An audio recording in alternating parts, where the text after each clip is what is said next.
Vivemos em um mundo onde a onda de terror e desastres tentam roubar a nossa paz, onde o mal sempre está tentando prevalecer. Mas vemos pela palavra de Deus desde o Antigo Testamento que o cuidado de Deus para com aqueles que o temem e o buscam é muito real e permanente. Fique atento a mais um programa Encontro com a Palavra. Aqui apresentamos a palavra de Deus como resposta a todas as mais difíceis questões da vida.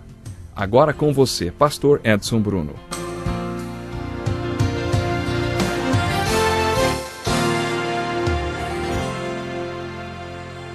Como é bom estarmos aqui para mais um encontro com a palavra. Seja bem-vindo. Estamos fazendo um estudo de toda a Bíblia que começou com o livro de Gênesis e hoje, no programa de número 176, estamos estudando os grandes profetas, já no final do Velho Testamento. Se você andar com Deus, sua vida será muito empolgante, porque Deus quer sempre fazer algo novo em nossas vidas. Às vezes, quando Deus quer realizar o novo, nós mostramos para Ele as dificuldades. Imagine que você está num lugar e que Deus quer levar você para outro. O primeiro obstáculo para Ele é que nos recusamos a sair do velho lugar, porque lá nos sentimos seguros. E aí nos rebelamos e dizemos ao Senhor que não vamos sair. Com o livro de Jonas aprendemos que Deus nos criou com capacidade de livre escolha e que por isso Deus não nos força a fazer nada. Mas Ele pode fazer uma pressãozinha do peso de um elefante para nos convencer a fazer o que Ele quer. Ele pode fazer uma pressão para que a gente saia daquele lugar. É isso que acontece quando estamos num lugar sombrio e escondido, e é por isso que um chamado para um novo lugar, às vezes, implica num puxão para fora e um chute, é isso mesmo. Quando Deus nos quer fora de um lugar para nos levar a outro, Ele encontra outro tipo de obstáculo. Depois que Deus conseguiu nos tirar do antigo lugar, Ele tem que nos manter caminhando por um período de transição. É aí que criamos mais um problema para Deus. O povo de Judá estava passando por um período de transição e Zacarias então pregou sua primeira visão para encorajá-los. O terceiro problema que criamos é, quando Deus nos traz para o lugar novo, Ele tem que nos endireitar para nos estabelecer nesse novo lugar. Deus está sempre tentando fazer três coisas em nossas vidas quando quer implantar uma nova situação. O povo de Judá estava entre o velho e o novo. Deus os tinha tirado da Babilônia e eles tinham acabado de voltar para a terra prometida. Eles estavam em transição. É por isso que a primeira visão de Zacarias se refere a um homem num desfiladeiro profundo. O povo de Judá sabia que Jerusalém era só um monte de escombros e que eles estavam num momento de transição. Eles ainda não conseguiam ver o que Zacarias mostrou quando tirou o véu, o Senhor dos Exércitos, cuidando deles naquele momento. Eles não viam isso. Deus que os havia tirado do cativeiro e os instalaria num lugar novo. Esse era o Deus poderoso. Tudo estava dentro dos planos dele, de Deus. Eles precisavam saber que o Senhor dos Exércitos estava arquitetando tudo desde que eles saíram da Babilônia e que estava com eles naquele momento e estaria até que Jerusalém fosse restaurada. Essa era a essência do que Zacarias mostrou ao povo de Judá através da sua primeira visão. A segunda visão de Zacarias encontra-se no primeiro capítulo, do versículo 18 ao 21, e chama-se A Visão dos Quatro Chifres. Na Bíblia, chifres são sinais de poder. Nessa visão, Zacarias focaliza 4 poderes que foram ou serão uma ameaça para o povo de Judá. Na segunda metade de sua profecia, ele se dirige a esses 4 poderes: Babilônia, Pérsia, Grécia e Roma. Zacarias vira os holofotes para essas 4 potências que foram, ou ainda vão ser, um problema para o povo. Ele tira o véu e revela ao povo o Senhor dos Exércitos, mostrando que o poder do Senhor subjugará esses poderes que já subjugaram ou ainda subjugarão o povo de Judá. Através de sua visão, Zacarias mostra que as potências mundiais têm suas ascensões e suas quedas. Quando uma nação está no apogeu do poder, parece invencível.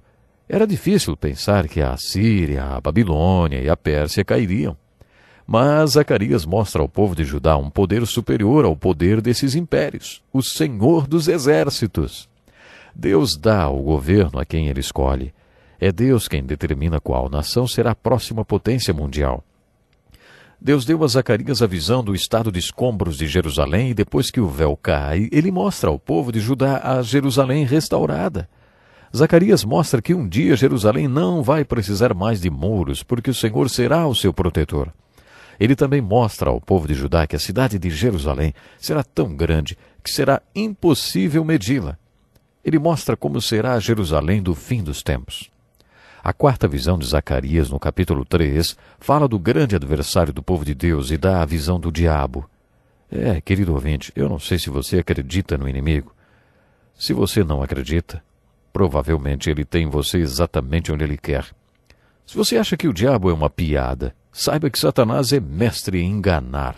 De acordo com as Escrituras, ele é um anjo de luz. Quando o apóstolo Paulo descreve o diabo como anjo de luz, ele diz que Satanás penetra na sua vida em forma de algo ou alguém muito bonito.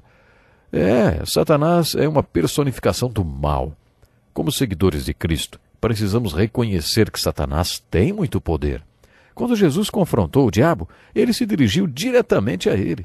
Jesus não falava com uma pessoa que estava possessa. Ele falava com os demônios que a estavam possuindo. Jesus ia direto à fonte do mal. Quando Jesus foi tentado no deserto, ele atacou essa fonte do mal com a palavra de Deus.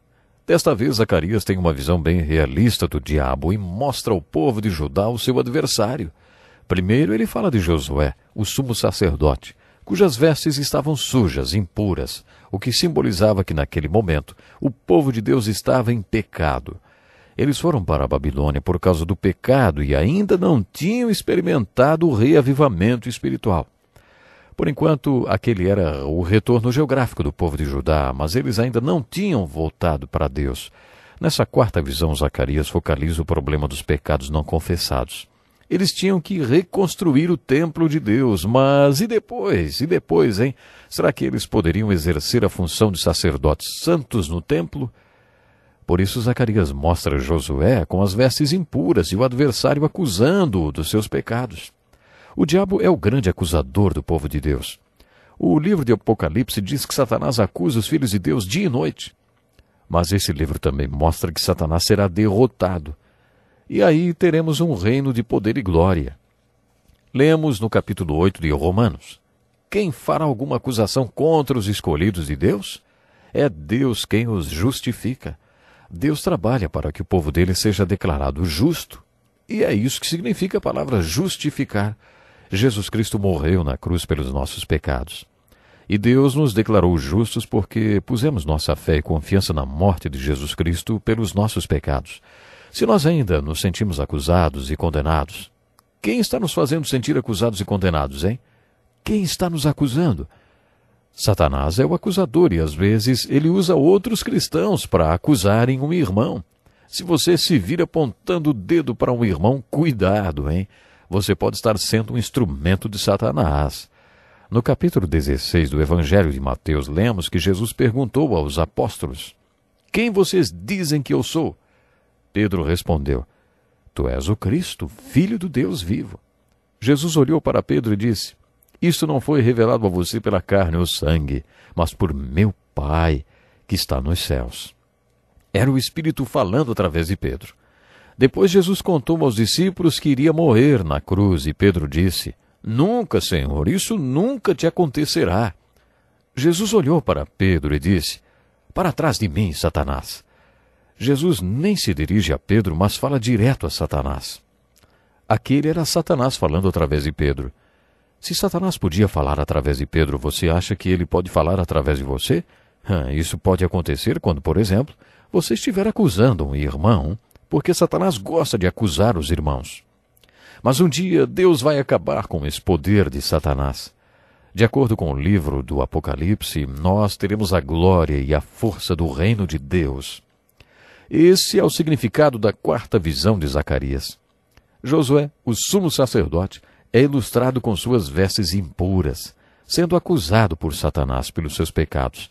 Mas Deus repreende esse acusador e diz: Eu enviarei o Messias, que será a pedra fundamental desse templo, e eu removerei os pecados dessa terra num só dia.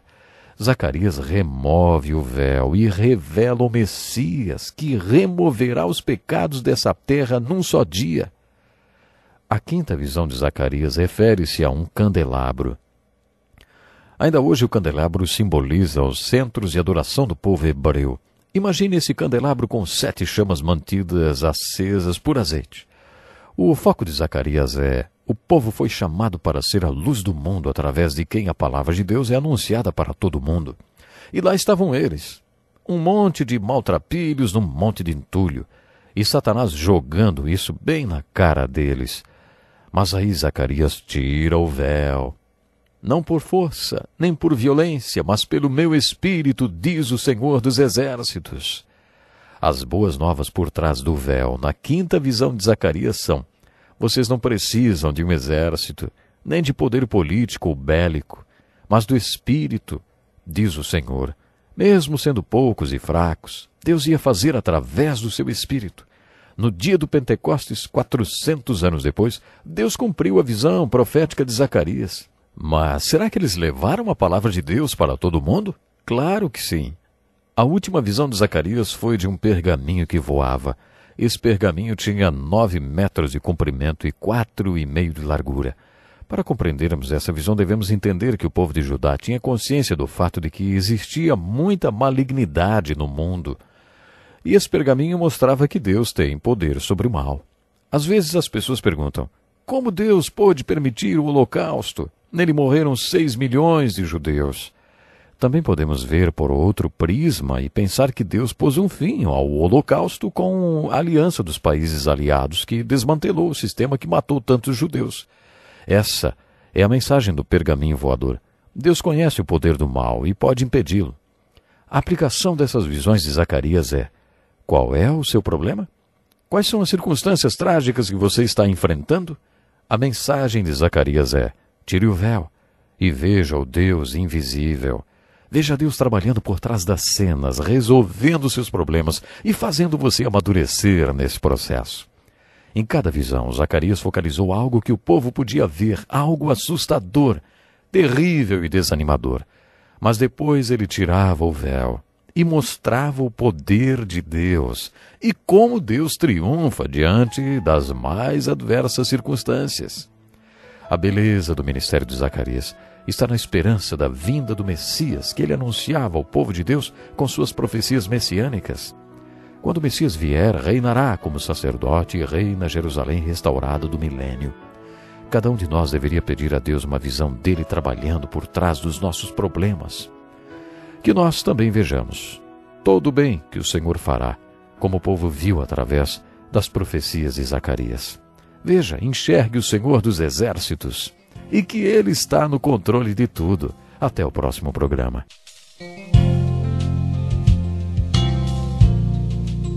Que lição importantíssima. Obrigado, Pastor Edson Bruno. Prezado ouvinte, coloque em prática o que você ouviu aqui.